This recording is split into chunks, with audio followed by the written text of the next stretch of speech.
Welcome to the Think Differently and Deeply podcast series. My name is Glenn Whitman, and I'm the Dreyfus Family Director of the Center for Transformative Teaching and Learning at St. Andrew's Episcopal School. The CTTL's vision is a world in which every teacher understands how every student's brain learns. Not only does the CTTL support 100% of St. Andrew's preschool through 12th grade teachers and school leaders toward that vision, but we globally share promising research and strategies in the science of teaching and learning through workshops, digital tools, and publications like Think Differently and Deeply. This season of the Think Differently and Deeply podcast will connect you with the exceptional teachers, school leaders, students, and researchers who authored articles for Volume 5 of Think Differently and Deeply. Today, I'm delighted to welcome my colleague, Daphne Clyburn, to our Think Differently and Deeply podcast recording studio. Daphne is the head of our language department and a teacher of Spanish at multiple levels at St. Andrews. She's also been an important part of the CTTL Science of Teaching and School Leadership Academy Translation Group team. During this podcast, we will discuss Daphne's article, Empathy Interviews, Making Space for Student Voices. Welcome, Daphne, to the Think Differently and Deeply podcast studio. Thank you, Glenn. Yeah, I think we decorated it for you a little today as we get into the Halloween spirit. A little spoopy. Lisa's candy here. As I was preparing for this interview, I was actually thinking about your interview for the St. Andrews job in my CTTL office, which was how many years ago? 2017. 2017. This is my 9th year at St. Andrews. There you go. That's what I was looking for. So 9th year at St. Andrews. And I distinctly remember, I don't know, I was sitting in my chair and you were there in that red chair to my right. And you said one of the reasons why you were interested in St. Andrews was because of us being a research-informed school. You're interested in research. I'm just curious sort of how, as an educator, you got interested in thinking about research to become an even better educator. That's a great question. I think I've always been interested in professional development and growing and learning. And I think that part of that came from my very first year of teaching. I did a teaching fellowship. And where was that? That was at Eagle Rock School and Professional Development Center in Estes Park, Colorado. And so I did a program through Public Allies, which is under the umbrella of AmeriCorps. And through that process, every class I taught was team taught. And so I constantly was receiving feedback, coaching on how to improve my teaching. I was also introduced to things like lesson study as a tool to improve my teaching craft. And that really, I think, set the tone for who I am, who I continue to be, and who I am today when it comes to growing as a professional. And then but it really wasn't until I completed my master's. So I did a Master of Arts in Teaching a Second Language through Bennington College from 2013 to 2015. And that's when I was introduced to the concept of action research. And so that's, I think, where I started to explore more the idea of looking at my classroom as a space to research and to think of the idea of becoming a teacher researcher and that sort of dual identity of continuing to teach because I love teaching and I'm passionate about it, but then also stepping outside of that and looking at my teaching through various lenses to better understand it and then ultimately to become a better teacher. Excellent. I will say I've known you, I guess, 9 years, right? So I do think you model professional development, professional growth for your department members and for our colleagues, and also for the teachers you get to work with at the academy. Yeah, there's a lot of different ways I imagine you've explored and digested research, right? And I'm just curious, like, has it been more like going to conferences? You mentioned your graduate degree, reading. I'm just curious, how do you explore the bodies of research that are out there, and how do you sort of digest it through your lens as a language teacher, as a school leader at St. Andrews? I think that one of the ways that I have been pushed myself to continue exploring research honestly comes at moments where I have to share myself. So, for example, writing for Think Differently and Deeply, presenting at conferences, maybe even just as something of presenting to the department, which is one of the reasons why I really like things like that, like writing, presenting, because it forces me to stop and reflect and ask myself, what do I know? what do other people know, and how can I digest that or connect that with things that I've been doing. So I think those have been the moments, and that was, partially through my master's of having to, you do a lot of writing, you do a lot of research and things like that. But I would say since that was a long time ago. Since then, like for example, when you and I presented together various times, those moments, you have to think, okay, if I'm going to share something with other people, I need to really understand it myself. And so I appreciate those moments where I have to pause and reflect. And I think writing this article really helped me do that because it forced me to think about, okay, what, for example, something I talk about in the article is the importance of curricular coherence. And that was only a term that I came to. I didn't have that term in mind originally, but I came to understand that concept through researching and putting together the article that I wrote. Bringing your lens, I think of we've had in our podcast studio. I guess that's still a joke in my mind. Yeah, we have teachers of different subjects, and I think the teaching of languages, it's called different things, right? World languages, we call it languages, right? Is particularly challenging and has to face some obstacles and potential with students and instructional design that maybe other subjects that are taught in one language, right, in English, and students don't have to sort of language switch. But I'm curious, what about teaching language, do you find challenging with students?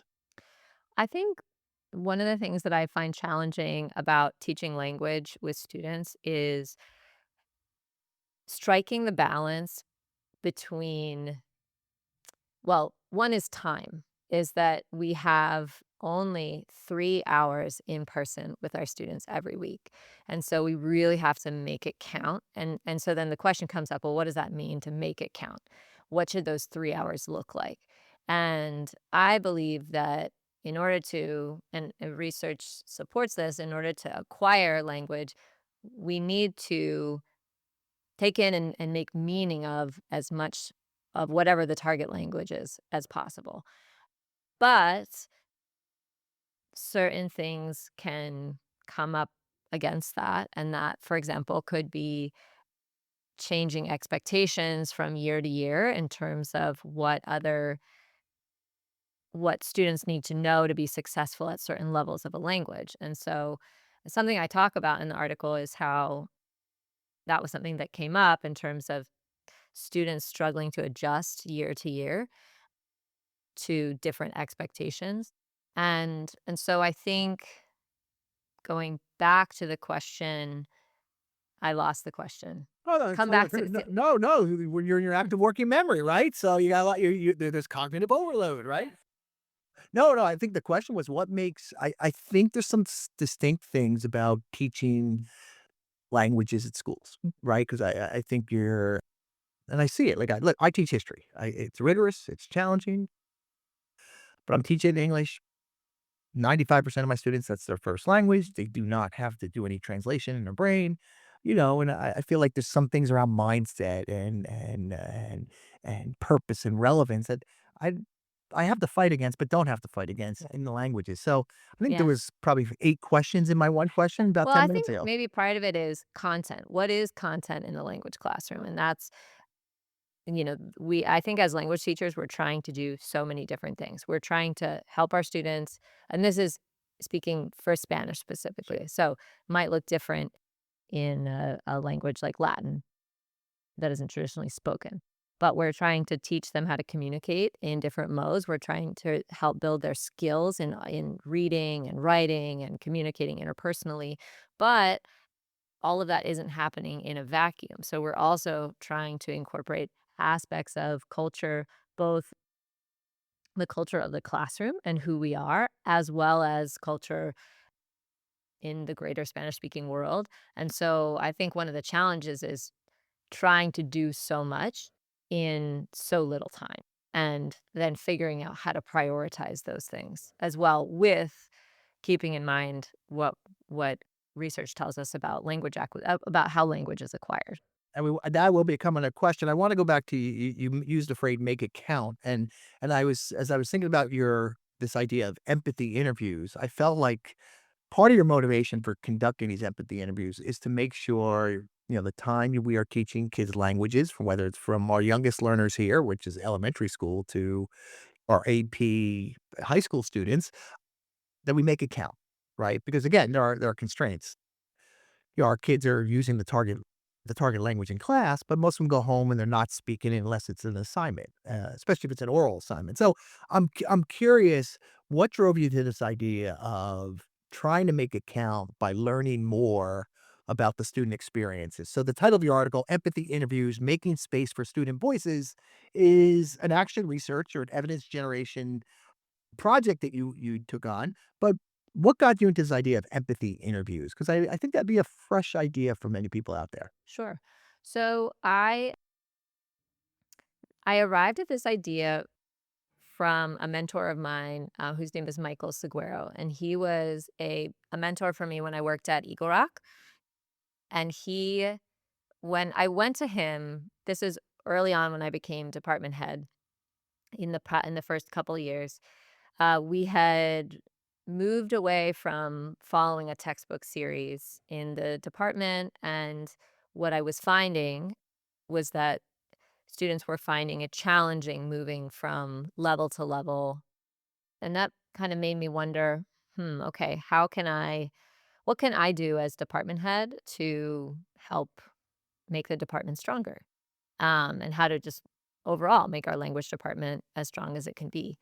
And so he recommended, in a phone conversation with him, he recommended looking into the idea of empathy interviews and simply going to students and asking them about their journey learning languages at St. Andrews. And so then that evolved into, they started pretty openly of just sitting down with students and talking to them about, what it's like to learn a language at St. Andrews. And then eventually I got into a bit more of a flow of having a steady state of questions, looking for the things that were helping them learn, looking for barriers, and really just getting them to talk about their journey. And so he helped me understand that. Michael Seguero helped me understand that term of empathy interviews, of just really going into a conversation, not with an agenda, but just to understand the student perspective.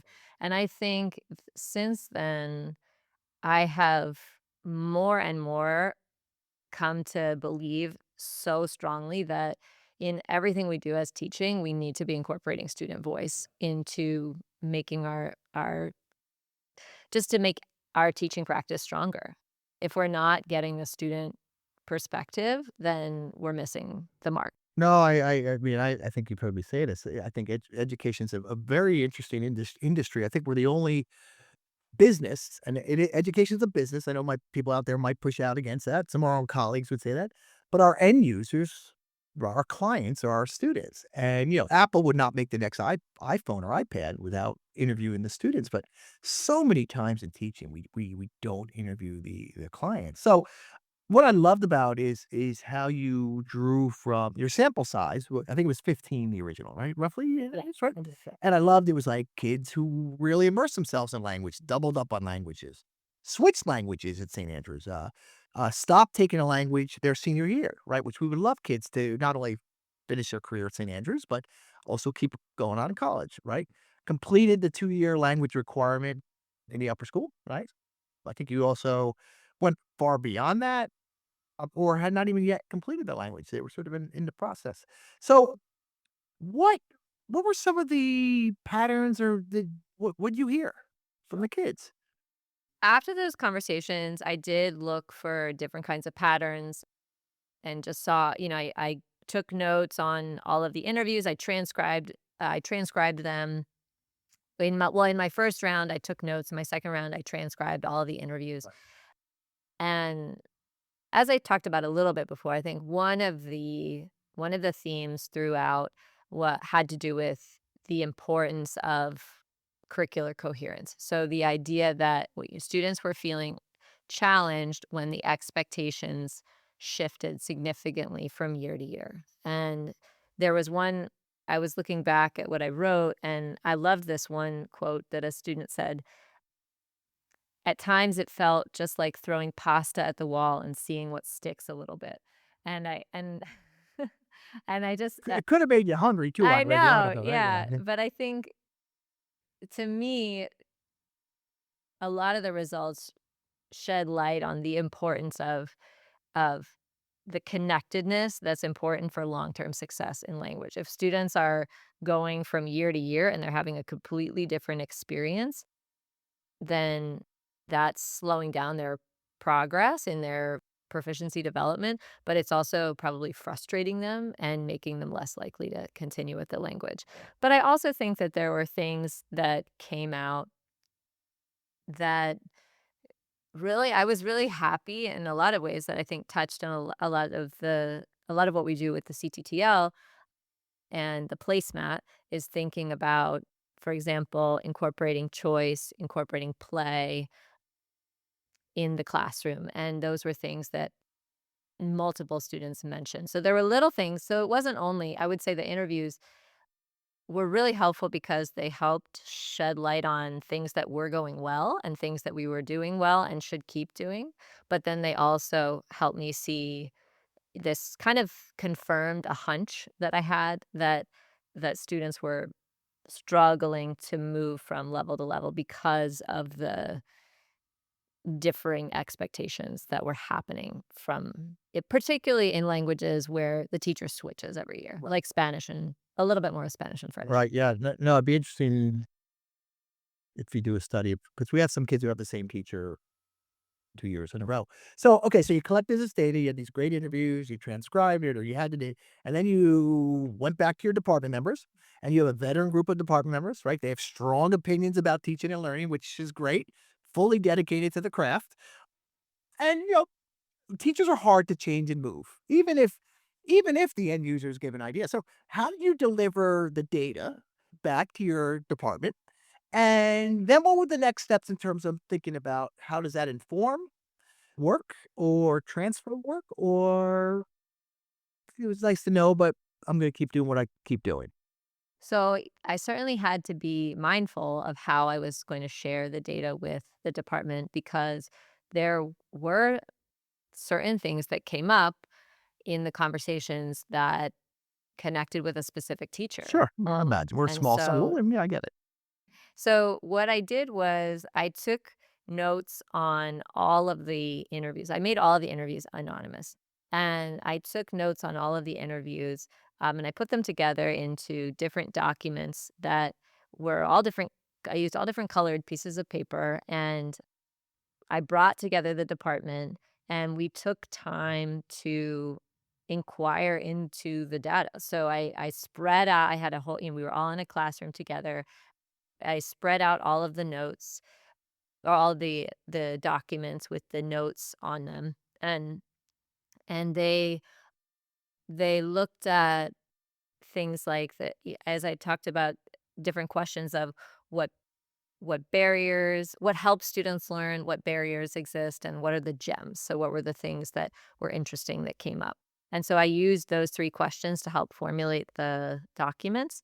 And then the department had time to look at them. And we used sticky notes to go about to help them process what they were seeing. So things that they wanted to take with them and think about as they went forward. And I would say it was a really positive experience, probably because it wasn't me going in and telling them, this is what the data said, therefore, this is what you need to do, but really sharing the data with them and letting them come to some of their own realizations about what they were seeing, either confirming things that they were doing or maybe making them pause and think, I want to do this a little bit differently.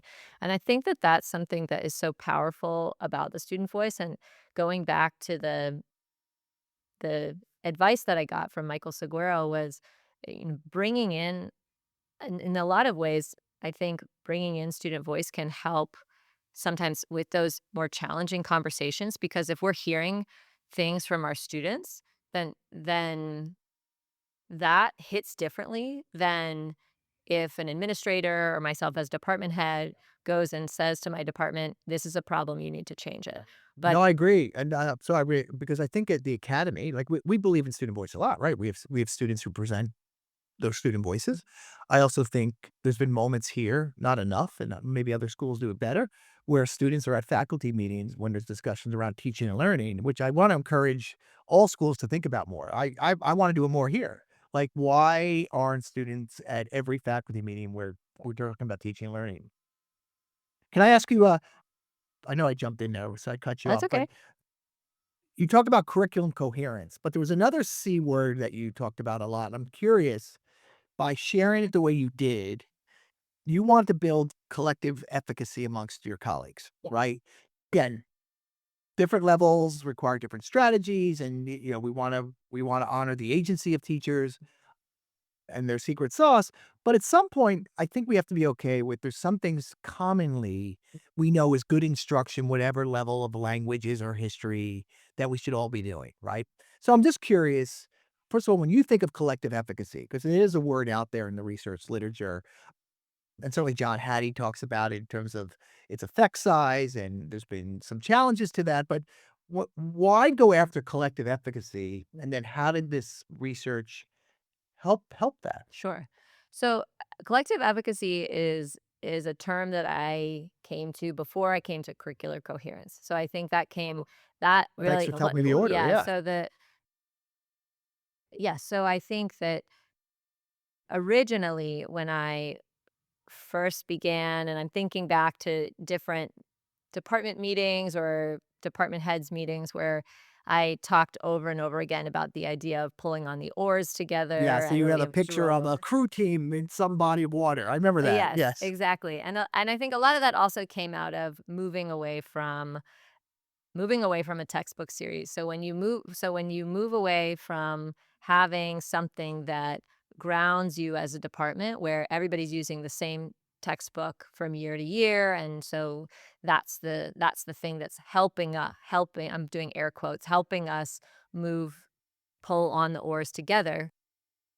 We have to be really intentional about the strategies that we use to help us continue to pull on the oars together, or we are our boat's going to be a little bit wonky. And so I think collective efficacy is crucial in departments because we don't have to do everything the same. I mean, I think something that makes us special is that we are different and we each bring our different secret sauce, as Ian Ian talks often about, says, yep, yep, yep. to our teaching. But if there are some areas where we have continuity, then I think that our students can move further in their proficiency development or their skill development because they don't have to relearn a whole system every single year. And I think that that's something that we're still working on, and I think it's an ongoing process. I mean, I think that's the thing. It's both what I love and is challenging about teaching is that in teaching, you can never just sit back and relax. I mean, our students are evolving, we are evolving, the content is evolving. And so I love that because I'm really forced to always be leaning in and thinking about how can I learn more in the process. And I did want to also mention something about something that you had said before about student voice, that in terms of making sure that students are a part of every process that I'm excited about. Actually, in 2 days on November 1st, I'm presenting, with a student at a conference, and it's the first time it's this weekend. So I'm presenting at the Greater Washington Association Teachers of Foreign Language Conference, GWATFL, as it's Oh, you, called. you love saying that. But it's the first time I've ever presented with a student. So the conference gave the opportunity for students and teachers to submit proposals together, and so I went to a student who I taught last year, who I knew would just be up for it. And so we sat down, we talked through different ideas, and he really generated, I mean, it really came from him, the importance of rethinking homework. And so we're going to be presenting on together on rethinking homework. And I think more we should continue as teachers to be finding ways as you just said, to bring students into those spaces that have traditionally only had teachers in them because we're going to learn more and be better teachers if we do that. So just, I've signed you up now for in volume 6 of Think Differently Deeply. You're co-authoring an article with who's it again? It's Grant. Oh, great. Perfect. Yeah, fantastic. So I can't wait to hear and good luck in this weekend. Let's talk about what you've seen in terms of impact of this action research, evidence generation that David Daniel likes to call it, whatever we're calling it. How is your department? Have things changed? Have conversations changed? Has the research sort of stayed afloat, so to speak, or was like, hey, thanks, Daphne. It was nice. We had a great conversation, but we're gonna keep doing what we do, and it seems to be working. But I'm just curious, have you noticed anything different? So I think something that has been positive long term with the department with regard to this study and how I brought this to the department is that I do think that over time we have developed a culture of within our own department of a culture of growth in terms of being open to learning from our students, to learning from each other, and to growing and evolving as teachers. So think that that process and other things that we have done together as a department have been positive to push us to keep learning and changing. I think that, but I also think that with anything, in order to keep it going, we have to go back and revisit it. And so I think that in order to make this research continue to be meaningful, I and we have to keep conducting more empathy interviews and looking for more ways to bring in our student voices. And and also in whatever research that we do, continuing to bring it back and not always looking to reinvent the wheel, but looking at what we've done previously and trying to continue learning from it. So another example I'll say with that is a little bit after I did this project, I did another project with the department on homework, Yep. and we did some group brainstorming in order to create a collective resource that we could use with different strategies for homework to promote more of that collective efficacy and curricular. Well, I would say more collective efficacy if we don't all have to give the same homework assignments, but if we're sort of reaching from the same pool of resources, then our students might have a little bit more continuity in terms of the kinds of homework assignments they have and things like that. And we came together and we put together this resource, but a resource is only good if you use it. And so actually presenting at this conference this weekend has been a reminder to me of how important it is to just to go back and to see and to look back at what you've done in order to move forward.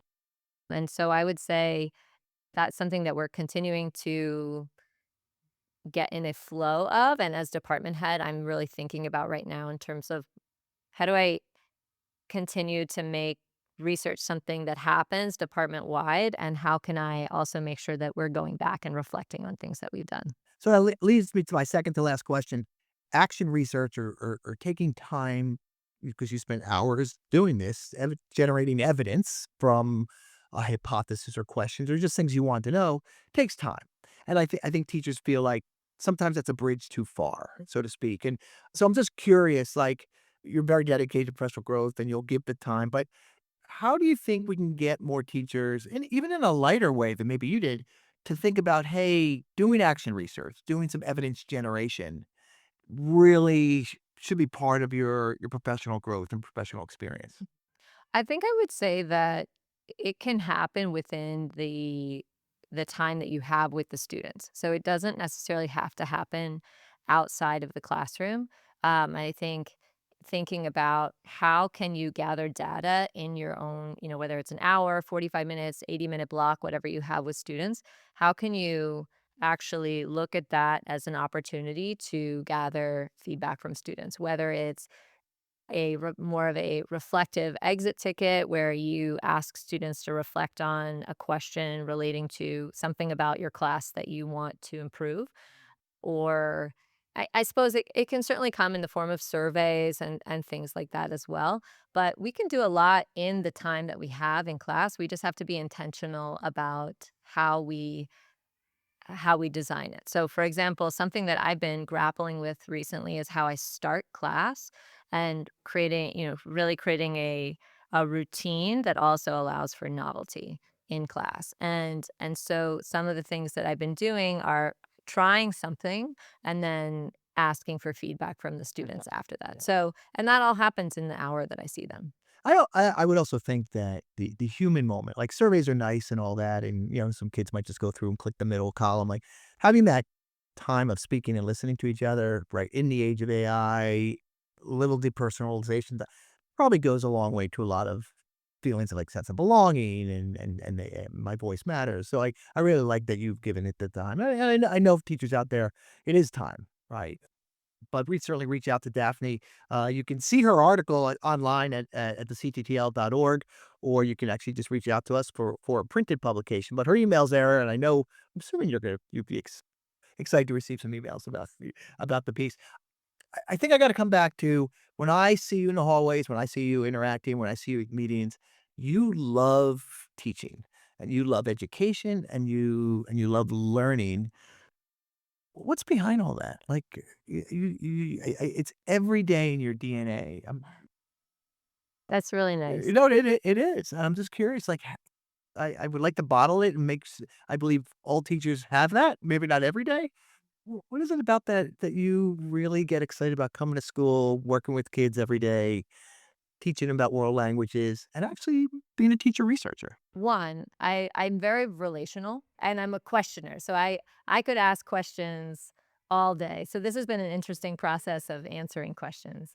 And so I think that really fills me up, the relational piece of being a teacher, and why I love being a language teacher is because there's so much opportunity to connect as long as we're doing it in the target language, to learn about each other, to learn each other's stories, things like that. And as for research and professional growth, I think that the thing I love about teaching is that it has and research is that it always has pushed me to grow. And I just think that if I'm if I'm learning and growing, I am fulfilled. And that's why I love education, is because it's a field where I'm always being challenged to evolve and never stay static. No, well, that is not your problem. I want to thank you for being an everyday model for us at St. Andrews for our preschool through 12th grade teachers. And now with this article, you have one model that I hope teachers will read. Whether you teach world languages, foreign languages, or any other subject, getting the student voice into your thinking about your work with them is really critical. I think you validate that in this 1,000-word piece. So thanks, Daphne. Thank Appreciate it. you. Thank you, Glenn. It's been a pleasure. Awesome. I look forward to the next article you write, and maybe doing your second podcast in a year from now. That sounds great. Thank you. Thanks for being here. At St. Andrews, we often end our classes with some form of exit ticket or active retrieval of information that was a focal point of the day's class. We know from mind, brain, and education research that if students don't start recalling or using their learning, they are bound to forget it. So in that research-informed spirit, here is your exit ticket for today's podcast. How are you asking and listening to students and getting their voices to inform and transform teaching and learning in your class, school, or district? Tweet your answer to @the CTTL. We look forward to seeing what you come up with. You can learn more about us at thecttl.org, and you can connect with us on X @thecttl, LinkedIn, or Facebook. If you like what you heard, please subscribe to the podcast on Apple Podcasts or wherever you listen to podcasts. That's a lot of podcasts. And while you're there, please leave us a review, as this action will help us reach and benefit others like you. Thanks for listening.